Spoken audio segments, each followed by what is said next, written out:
আসসালামু আলাইকুম। Bombay blood group কিন্তু খুব কমন না, এটা খুবই রেয়ার। তো বম্বে ব্লাড গ্রুপ সম্পর্কে জানার আগে আমরা জানবো এইচ অ্যান্টিজেন সম্পর্কে। এইচ অ্যান্টিজেনকে বলা হয়ে থাকে, এটা খুবই বেসিক একটা অ্যান্টিজেন, যেটা হচ্ছে সবার মধ্যেই প্রায় পাওয়া যায়।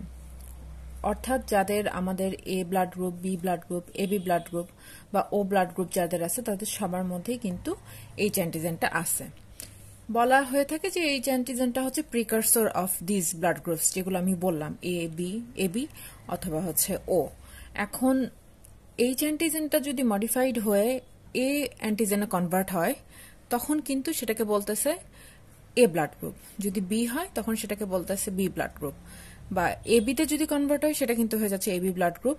এখন এইচ অ্যান্টিজেন যদি পারসিস্ট করে, তখন সেখানে কি হবে? তখন কিন্তু সেখানে কোনো অ্যান্টিজেনিক অ্যাক্টিভিটি থাকবে না, অর্থাৎ এ বি কোনোটাই নাই।